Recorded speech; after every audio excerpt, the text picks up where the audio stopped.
Good morning, everyone. My name is Justin. I serve as one of the pastors here at Christ City. And here we are.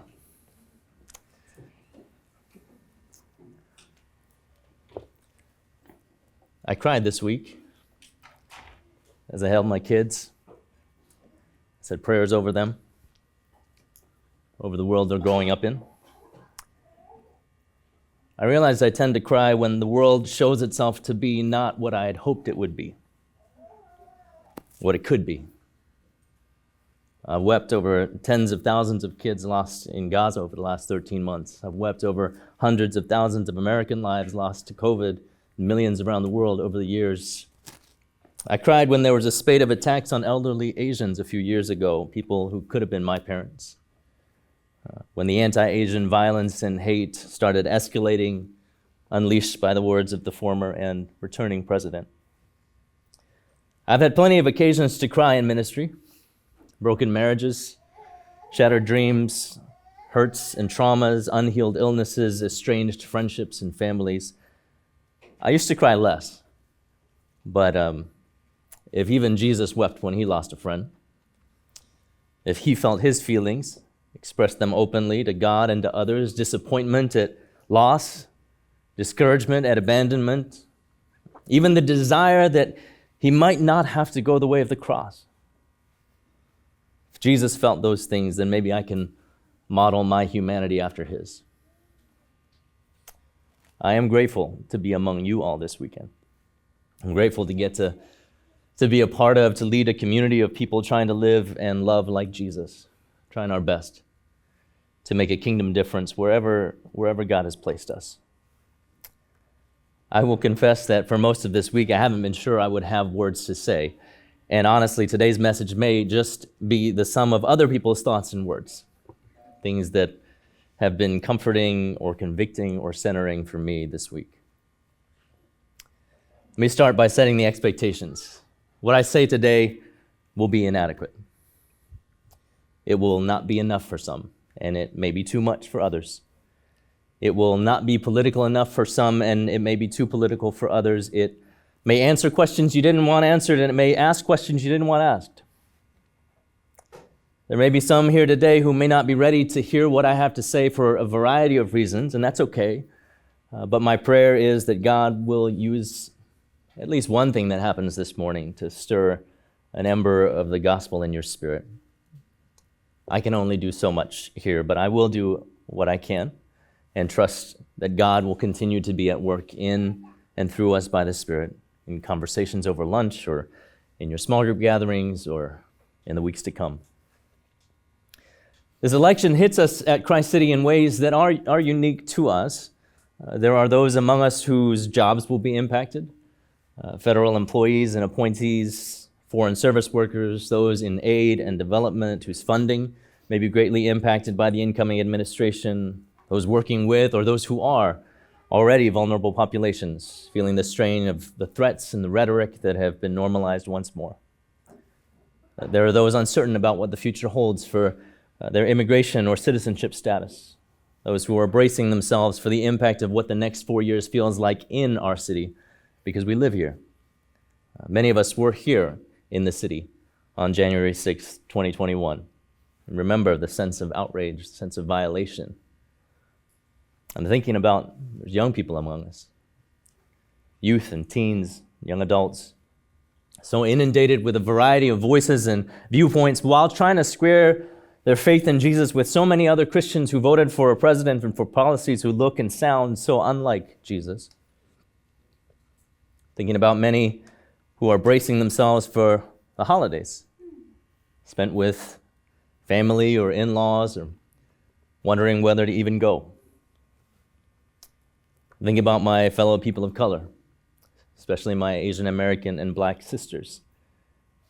Given some hope that not even withstanding any agreement or disagreement in terms of policy or politics, the hope that someone like them might be able to attain the highest office in the land, only to be reminded that in the words of Malcolm X, the most disrespected person in America is the Black woman. Most unprotected person in America is the Black woman.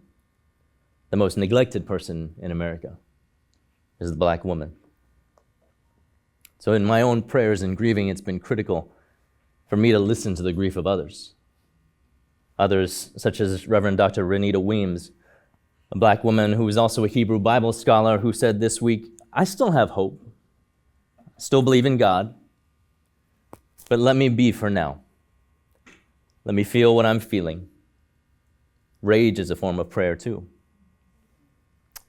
Or author Britt Barron, who wrote a book that just came out last month. It's called "Do You Still Talk to Grandma When the Problematic People in Our Lives Are the Ones We Love?" In it, she writes this: "I hate this country. I love this country. The two do not cancel each other out. They exist together, they dance with each other, and on different days, one will dominate the other. My job is not to reconcile these two realities or to force a contrived equality between them. All that I can do is allow them both to exist. The grief is there, the hope is there. So are the anger and sadness and the joy and the pride. It's all there, all at once. And all I can do is hold all of it. There is not one right way for me to think about America, nor is there one answer for how I should respond to what happens in America. The joy does not cancel out the pain. The grief does not cancel out the hope. Holding contradictory truths does not diminish my dedication to fighting for what is right."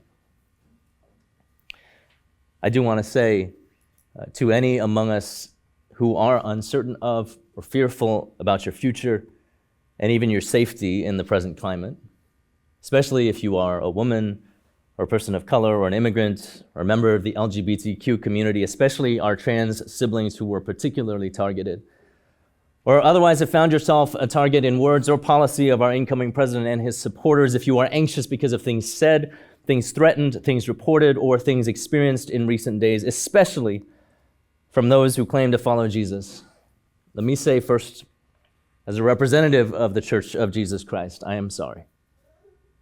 It is not reflective of the Jesus we follow. Second, I'm with you.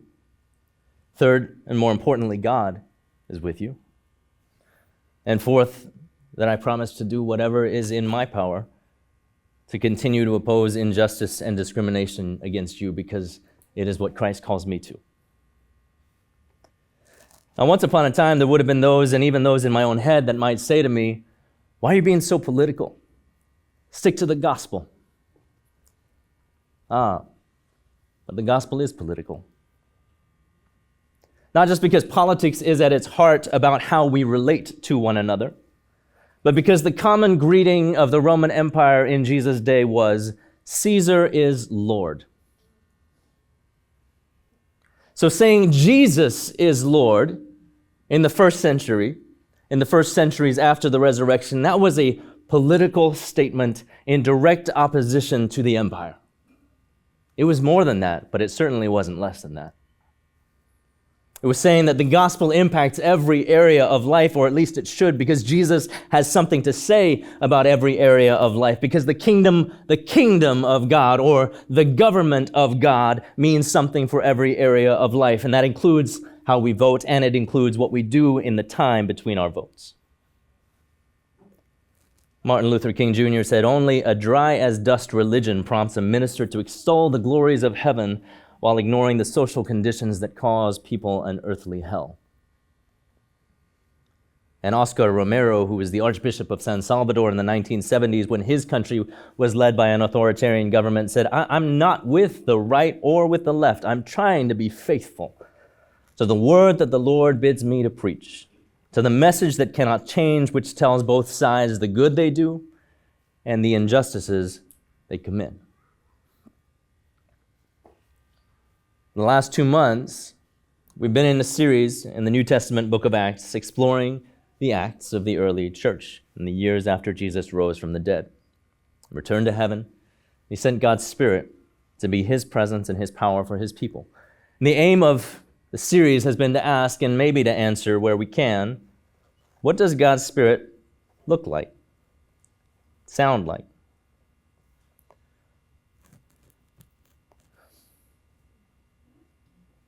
Lost my place.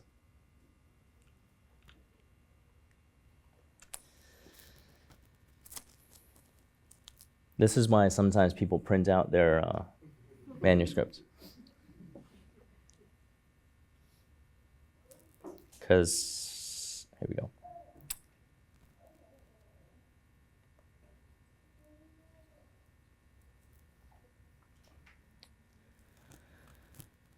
What does God's Spirit look like, sound like, and feel like? What are the signs of the Spirit's movement? And where might the Spirit be leading us today?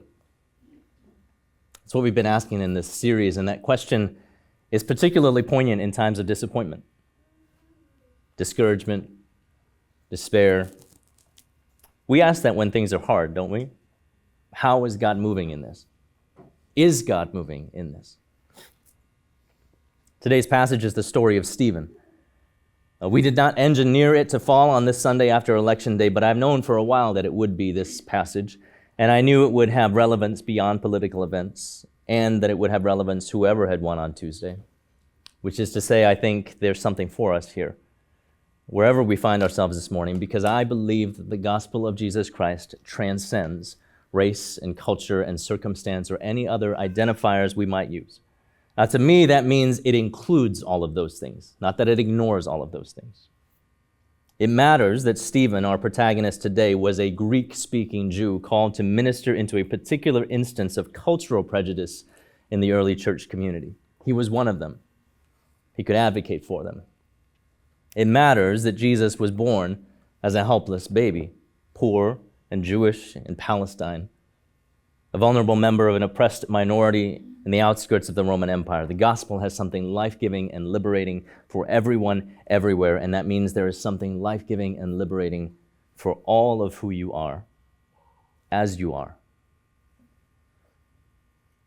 Our passage begins with this: Stephen, who stood out among the believers for the way God's grace was at work in his life, for his exceptional endowment with divine power, he was doing great wonders and signs among the people. We were introduced to Stephen last week when he was tasked with, as I said, addressing a problem of inequity in the early church community caused by cultural prejudice.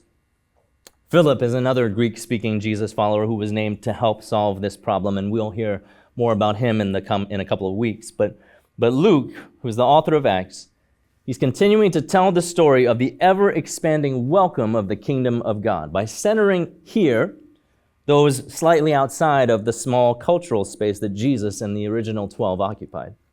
Remember, almost all of Jesus' first disciples were from the same region. They were Jews from Galilee. And remember the instruction of Jesus at the beginning of Acts. It was for his disciples to be his witnesses, to tell his story in Jerusalem, in Judea, which was the surrounding region, in Samaria, which was Gentile or non-Jewish territory, and to the ends of the earth. So Stephen was doing just that in Jerusalem, with signs and wonders. He may have been healing people and preaching the gospel as Peter and John were doing earlier in Acts. And just like with Peter and John, it says opposition arose. And this opposition stirred up the people, the elders, and the legal experts. They caught Stephen, they dragged him away and brought him before the Jerusalem council. This is the same group of people Jesus was tried by. The high priests, the religious, and the political leaders of Israel, the same people that Peter and John dealt with a few chapters earlier. This time, Stephen's accusers presented false witnesses who testified, "This man never stops talking against this holy place, the temple, and the law." Stephen's opponents were alleging with lies that he was trying to undermine the temple and the law, two of the foundations of Jewish life in the first century. The temple was the place where God dwelled, and the law of Moses was God's clearest revelation to God's people. Now, it is more than a little ironic that they're pulling out false witnesses to testify that Stephen is speaking against the law of Moses, since, bearing false witness was one of the things God said not to do in the Ten Commandments. Theologian Willie Jennings writes, "Once again, we see the contradiction of the faithful acting against their faith." Once again, we see the contradiction of the faithful acting against their faith. Sometimes, in our attempts to maintain power or control, or when we're faced with something unexpected or uncertain, we can forget that how we do things matters. That we witness with our lives as much as with our words. One of the things that has grieved me the most in my years as a follower of Jesus, especially living in the U.S. and then even more so as a pastor, is when so many who claim to follow Jesus don't even seem to try to do what he said, which is the Great Commission, right? Teach them to obey everything I have commanded you. Love your neighbor. Love your enemies. Care for the most vulnerable among you, the poor, the immigrant, the hungry, the homeless, as if they were Jesus himself. Be known by your love. If I'm being honest, that dissonance is the thing that makes me most question if the Spirit really is at work. If what I'm doing is really worth it. Stephen's response to his accusers gives me hope for today. I didn't include it in the reading because it's 51 verses long. Stephen is answering this charge that he's undermining the chosen place of God, the temple, and the chosen revelation of God, the law of Moses. The first temple was built by King Solomon, David's son, about 1,000 years before all of this trial is taking place. And then Moses lived another several hundred years before that. But Stephen goes even further back. The Jewish tradition of his day, they emphasize the specialness of the land. That remains to this day. Some even said that God only spoke in the promised land. Stephen retells the history of their faith, but he repeatedly points out two things. First, he points out where God shows up outside of the promised land. And second, he points out that Israel has often rejected God's messengers, and by implication, God's message. He starts with Abraham, the father of the faith, a nomad in what is modern-day Iraq, not the promised land, who was called to follow God to a promised land, and that was a promise that was passed on to Abraham's son Isaac, to Isaac's son Jacob, and to Jacob's 12 sons. One of those sons, Joseph, was rejected by his brothers, sold into slavery by them, and he was taken into Egypt, where the Hebrew Bible says God was with him, even though it was also not the promised land. And there the people of Israel would grow and eventually be themselves enslaved by an empire, and still God was with them, for in the words of Willie Jennings, God is always with the slave. From that enslaved people came Moses, whom God chose to lead the people out of Egypt. And yet even as Moses was receiving the law from God on Mount Sinai, still not the promised land, he was rejected, for the people in his absence chose to worship a golden idol. On their 40-year journey through the wilderness to get to the promised land, God commissioned Moses to build a tabernacle, a tent where God might be present with God's people while not in the promised land. But even Moses didn't get to go in. It was Joshua who led them in, and even then it was hundreds of years until King David asked to build a temple for God, and another generation until Solomon actually built it. That was Acts 7, verses 2 to 48. You're welcome. And you should read the whole thing. What Stephen was pointing out in his history, in his retelling, what he was pointing out to the high priest and his fellow leaders was that what they thought of as unchangeable parts of their culture and religion, the temple, the law, and even the land itself, as one commentary puts it, the features they were so concerned to protect were themselves at one point changes in the traditions. The features they were so concerned to protect were themselves at one point changes in the traditions. Our country is both so young compared to so many other civilizations, and also old enough for its sins of white supremacy and misogyny to pervade all of the systems and structures. Our Constitution, which so many place on a level with the Bible in terms of its inspiration, is both so recent compared to other countries' constitutional documents and also old enough to need updating and amending, since it was, for example, written by and only intended to apply to white landowning men. So when we think about the state of our country right now, when we think about the state of Christianity in our country, maybe more accurately, the different Christianities, when you look at your own life right now, it is so easy to look at what is and think that this is how it has always been. And maybe that this is how it always will be. or how it has to be. One of my favorite mugs is printed with these words from musician Andre Henry as a reminder, it doesn't have to be this way. It doesn't have to be this way. This broken relationship, that toxic coping mechanism, this lack of purpose, that numbing or avoidant practice, what in your life, what is it in your life or in the world around you that God whispers to your spirit, it doesn't have to be this way. The promise of God for a life of flourishing in a world defined by shalom, what does that look like for you? Stephen told the story of the ancestors as one of call, of journey, of promise, of wait, of struggle. A story both of God's presence wherever God chose to be present, and of the repeated rejection of God even by God's apparently chosen people.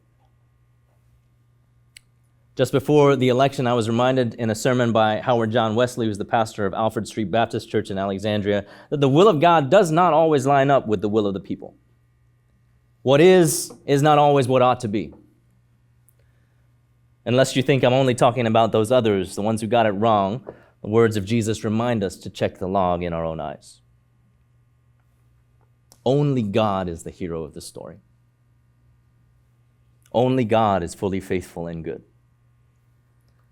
But we are called to be as faithful as we can, to do what good we can. For Stephen, that meant closing his defense with fire. He said, "You stubborn people." It's not how you get people on your side. In your thoughts and hearing, you are like those who have had no part in God's covenant. You continuously set yourself against the Holy Spirit, just like your ancestors did. Was there a single prophet your ancestors didn't harass? They even killed those who predicted the coming of the righteous one, and you betrayed and murdered him. You received the law given by angels, but you haven't kept it. Remember, he's talking to the religious leaders.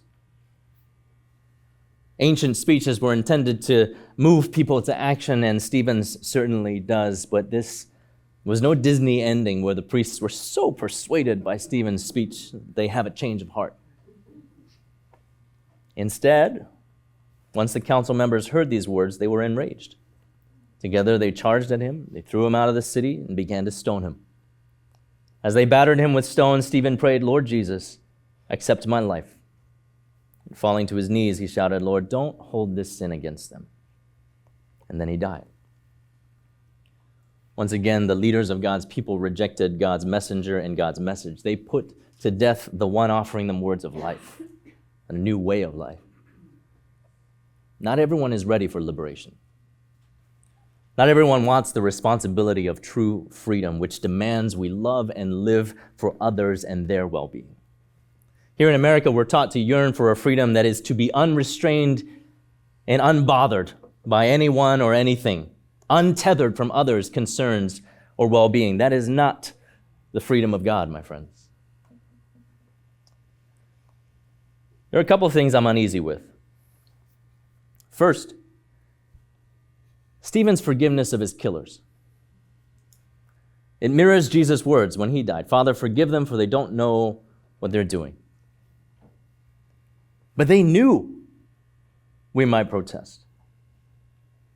In one sense, yes. In one sense, all of us are responsible agents. But in another sense, all of us are acting out of our stories. We're acting out of where we come from. We're acting out of what we've experienced, out of our traumas and triggers. So much of how we react to conflict or love or danger, for instance, can be traced to the homes we grew up in. There's a deep grace at work here, one that can only be energized by the love of God, because honestly, it's easy for us to root, perhaps with some contempt, for others to experience the consequences of their actions, to paraphrase a popular acronym that is not suitable for church. FAFO. While wishing that we would only experience grace, And yet, as the anti-Nazi,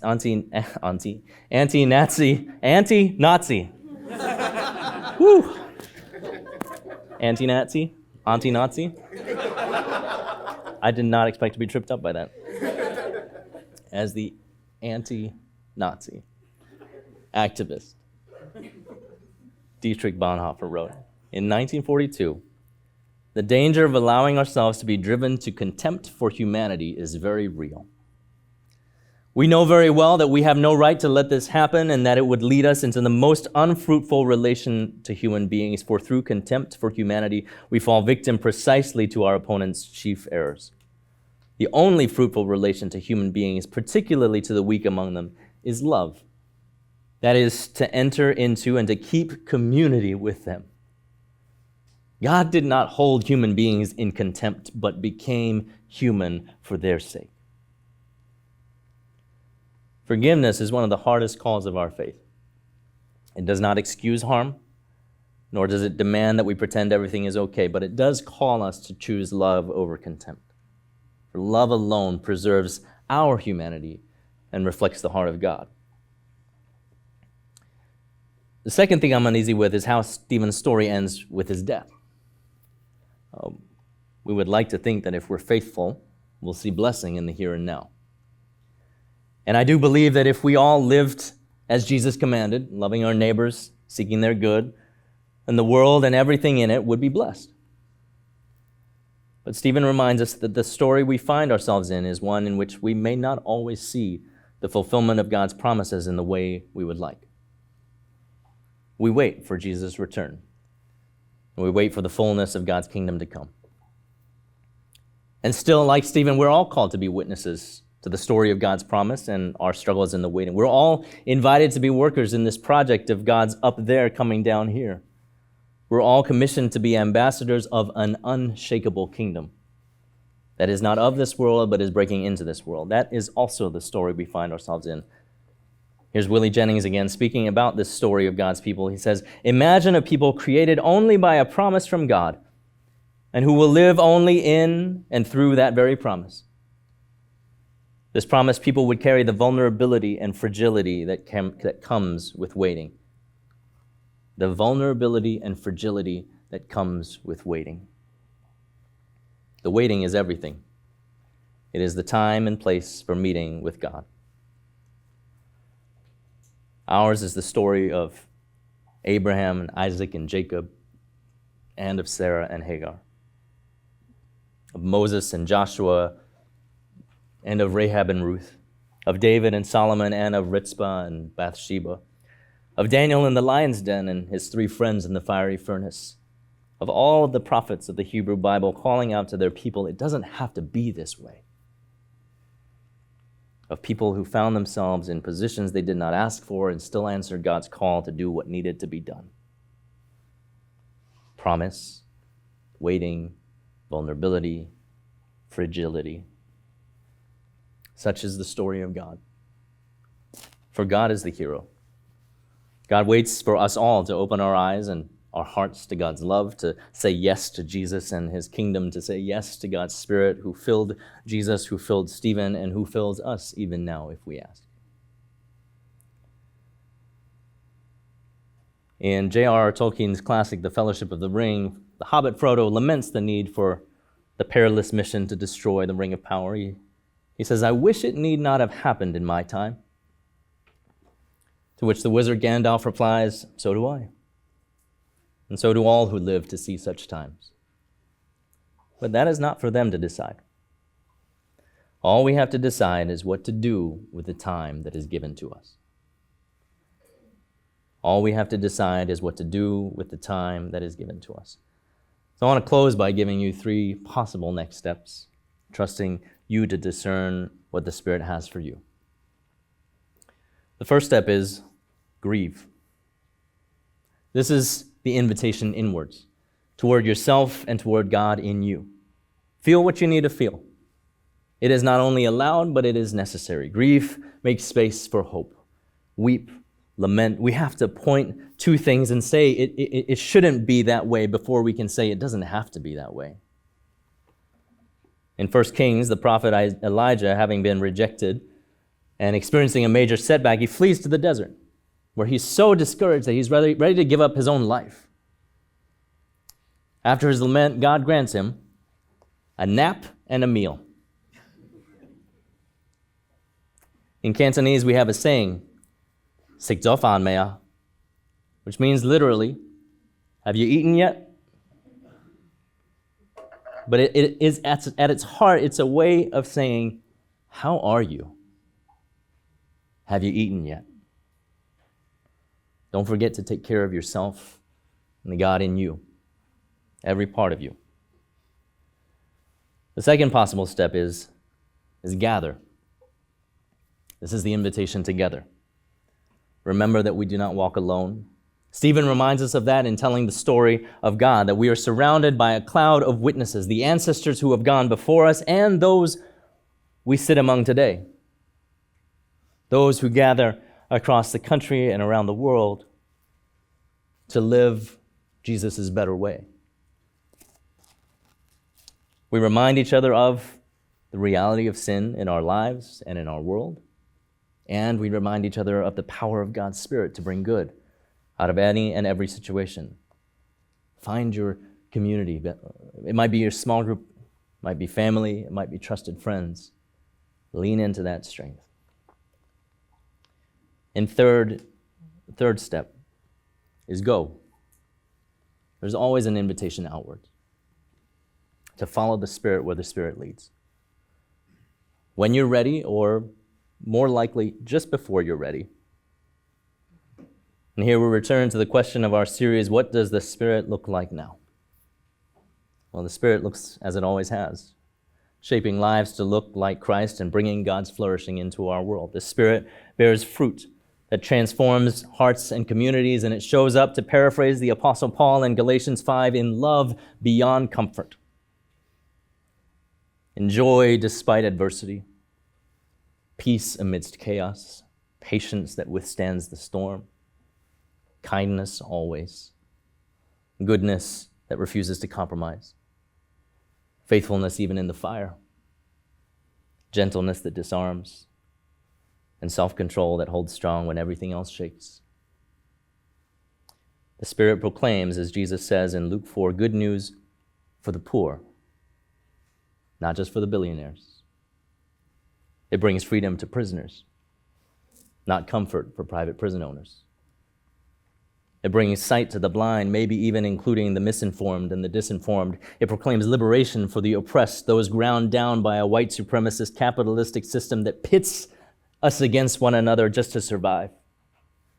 It announces the year of the Lord's favor, not punishment for those who disagree with you.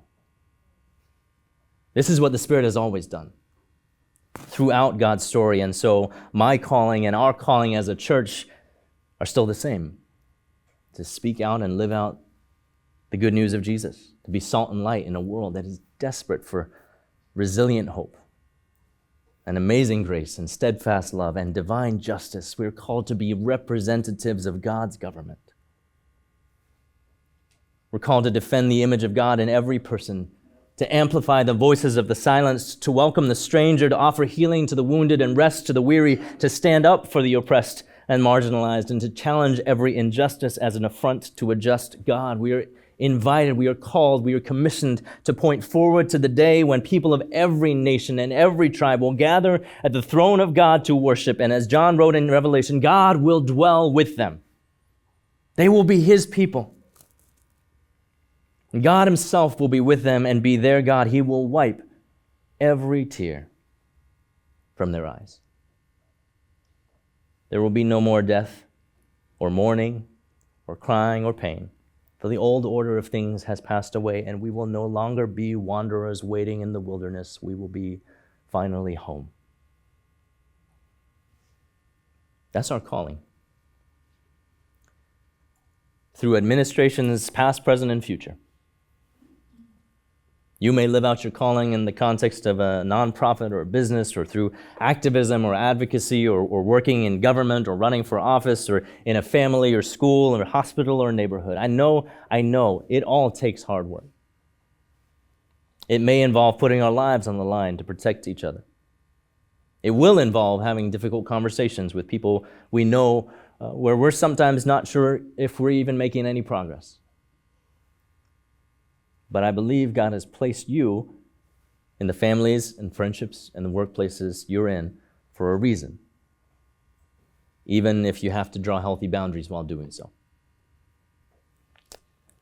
On Wednesday, as I was wallowing in grief, a dear friend texted me these words from Representative John Lewis in 2018. Do not get lost in a sea of despair. Be hopeful, be optimistic. Our struggle is not the struggle of a day, a week, a month, or a year. It is the struggle of a lifetime. Sometimes, when we don't have words of our own, God's Spirit gives us the words of others. Sometimes when we don't have strength of our own, God's Spirit gives us God's own strength through the support of others.